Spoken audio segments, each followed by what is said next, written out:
due to several people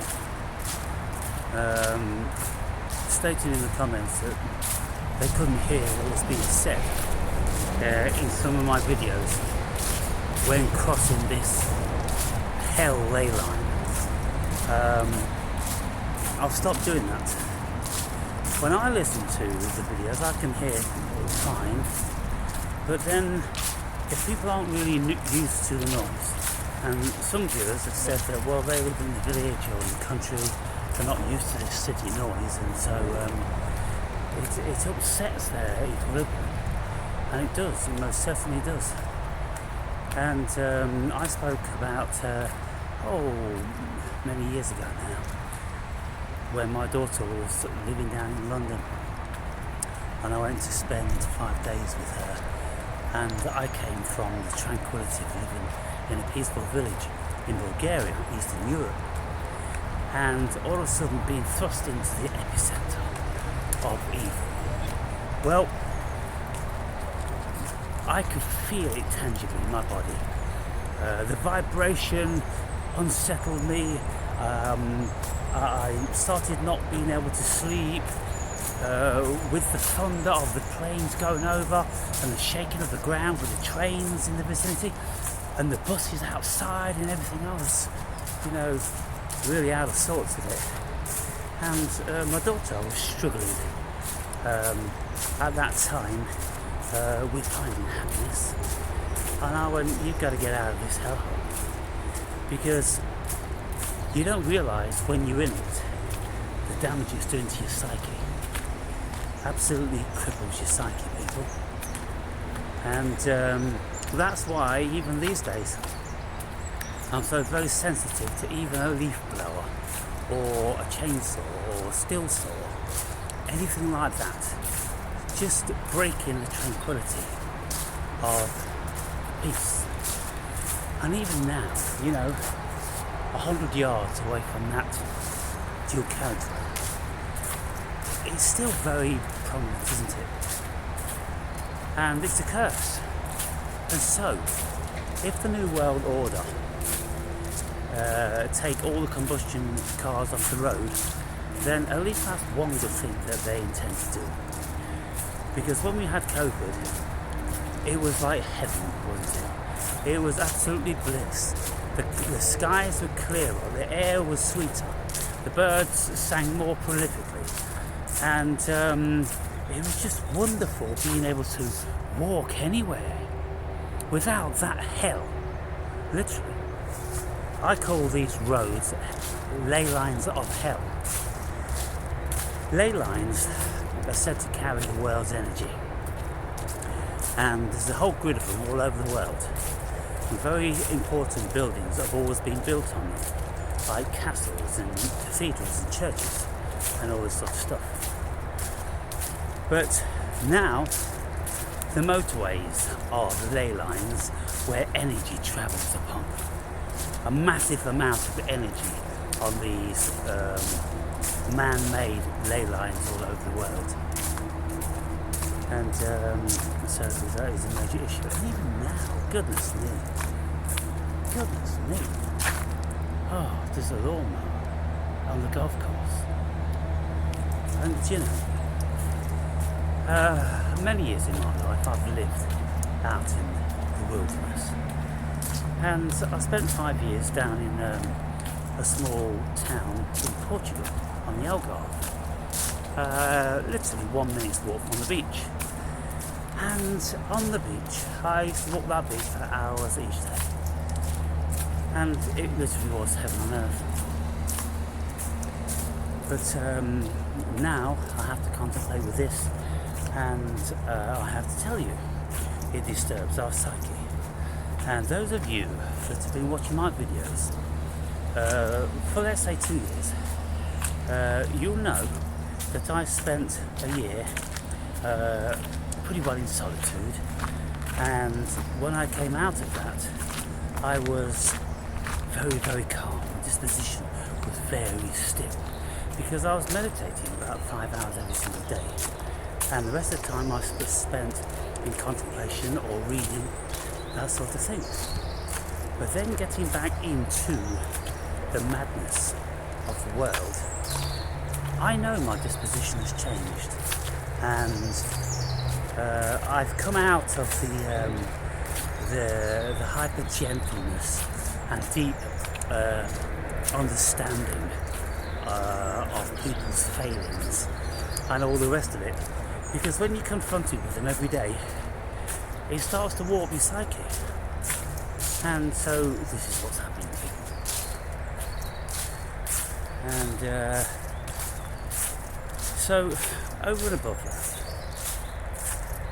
that, those of you that are pretty well prolific watching what's happening in the world from an esoteric perspective, not from the mainstream media, but when you're listening to intelligent people that have took upon themselves to discover what's going on in the world, then you'll know that the battle of good against evil is raging, and it's rapidly coming to a head.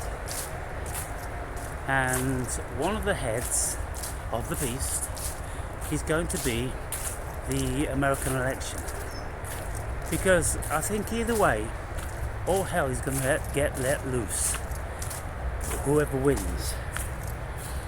It's absolutely imperative that Trump wins,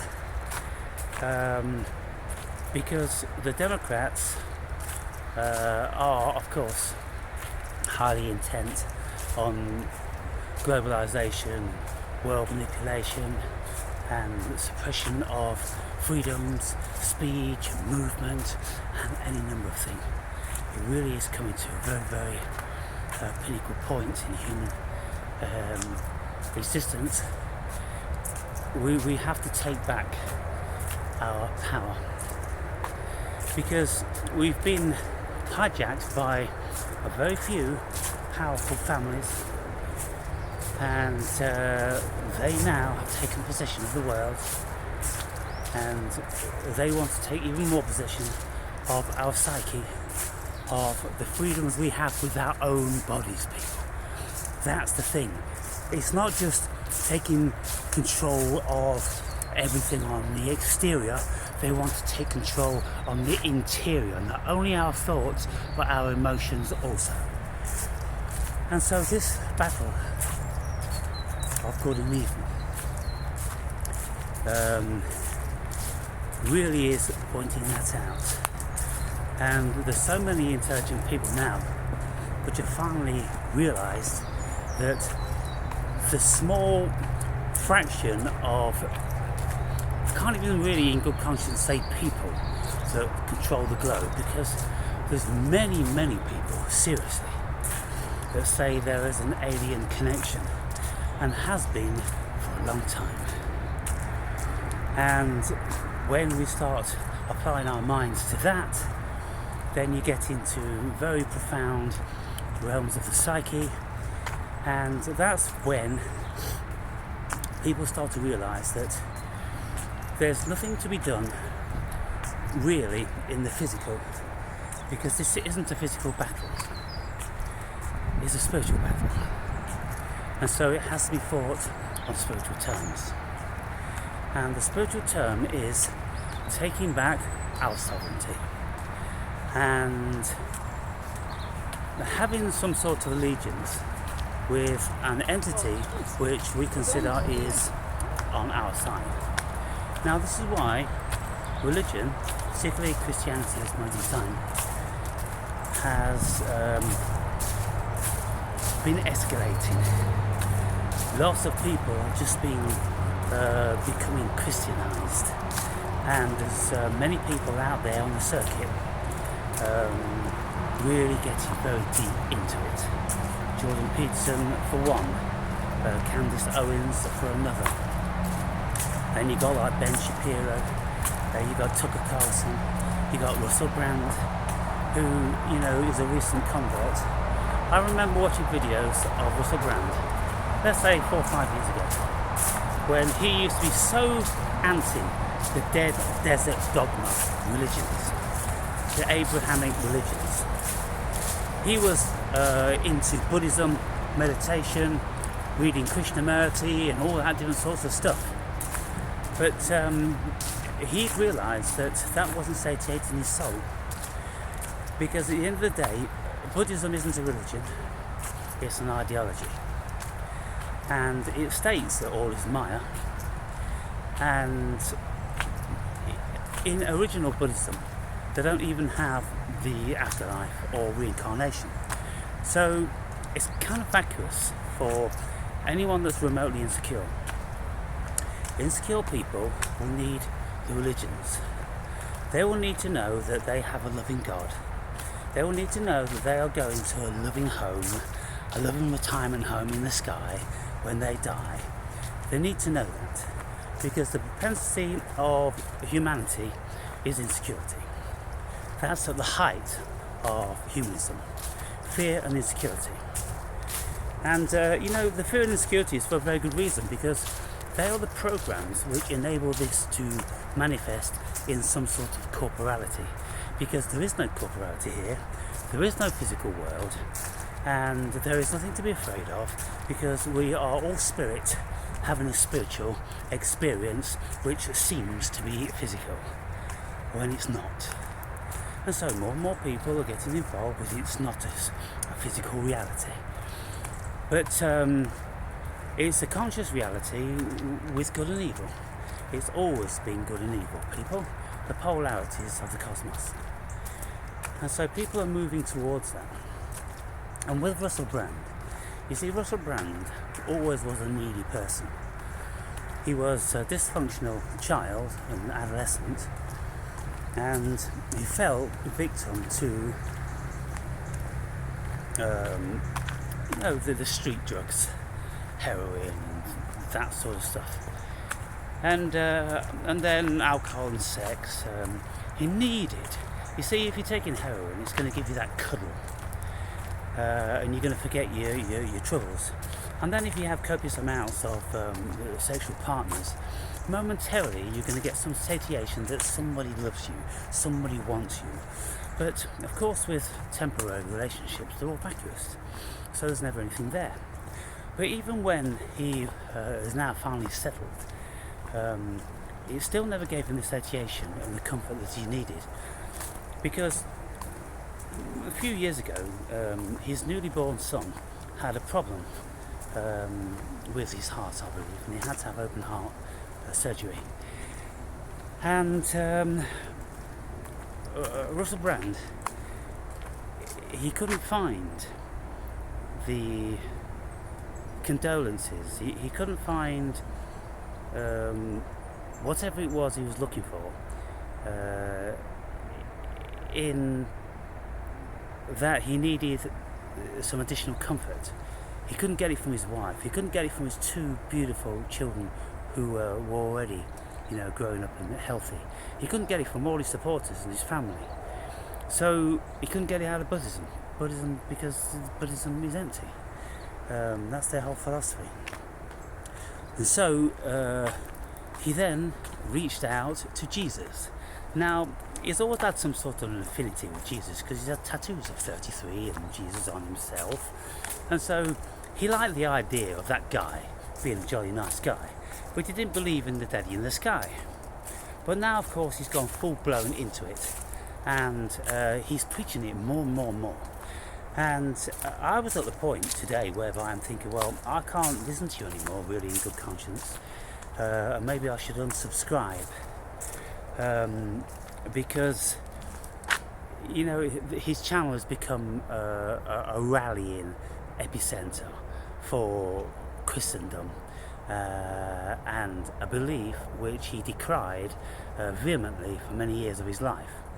And now, because he couldn't get that cuddle from society, from his family, from his wife, and he wasn't getting it from drugs anymore because he's abstinent, then he needed something else. And so what I'm saying here is, people, it's the insecurity that creates these things, creates the daddy in the sky. And you look at it and you go, well, if there was no notion of daddy in the sky, then what would people do? they would have to resort back to their core, wouldn't they? They'd have to seriously retract all of their energies back into their core. So countries, in actual fact, will be imploding, like my egoic implosion, which lasted very deeply for 7 years, and then continued for another 7 years. And so the world couldn't stand this. It would, result in absolute chaos. So the only thing that the world can do is to continue to consider that the world is a physical reality, and to forget about what you are, your core essence, but reach out for a fiction of a saviour, a knight in shining armour, a Superman, a Batman, a superhero. So that's what religions offer, a superhero. And it's an archetype of human creation. And so we've got this fight going on with the archetypes of human creation, with the good and evil, because we manifest and create both. We're very, very adept at creating both. And so now, wow, what can you say? With the manipulation of the psyche and the control mechanism over the so-called physical world, it's all going to come to a head, because people are realizing more and more that evil is encroaching, and the evil is manipulation, governing, suppressing, and controlling, and denying that we are more than the human being, and there is no afterlife, and there's no spiritual reality, and all this sort of thing. Well, lots of us know that there is a spiritual reality, and we know that we're more than the physical body. In actual fact, we know that the physical body is just a dream and a manifestation of our core essence, which is the spirit, combined with the soul for the earth experience. We're all shards of God consciousness, people. We're all consciousness manifesting a dream. And it just so happens that, the dream is expressing itself just like the cosmos would, with its polarities. The cosmos has to be good and evil. It has to be polarly divergent, because if there is no divergence, then there isn't anything, is there? There can't just be one variety of thing, because if people think, love, it's all love, well, it can't be all love, because if it was love, well, that love would be meaningless, wouldn't it? If it was all that. So you couldn't, in good faith, call it anything. You have to have a comparison to compare it against, and then you go, oh no, that's evil over there, so this must be good. That's bad over there, so this must be good. And that's how good and bad manifest, by having the opposites. If there were no opposites, then we couldn't exist here. This wouldn't be a thing. And so, at best, all we're ever going to be able to do is manage the good and evil. And we know that all over the world there has been evil dictators and governments which have usurped the constitution and democracy and all that, and they've created fascist states, dictatorial states, communist states, all the rest of it, where evil has trumped on the day, because the people have been asleep and they've been weak-minded, really, and have weak constitutions. But the only thing that's going to beat this evil is strong constitutions. People are really going to have to wake up, they're going to have to dig deep, and they're going to have to become warriors all over again. And albeit the warrior has been eradicated from our spirits and our souls over hundreds, if not thousands of years, well, if we continue to be putty in their hands, then it is over for us as remotely autonomous beings. And so there's so much to say about this subject, and I'll doubtless continue, but I have got a problem at this moment in time with the tiredness of my voice. I've been speaking and singing so much for so long that now it's taking its toll. And I try to minimise, and of course I'm speaking low with a low larynx, because otherwise my voice just becomes too exhausted. and I don't know how much rest I'm going to need. But you know, at this moment in time, when a voice needs to be heard, things need to be said, it hasn't come at a good time, to be quite frank. But it is what it is, and I'll work through it, hopefully. I'll catch you later for part 2, 3, 4, 5, 6, 7, 8.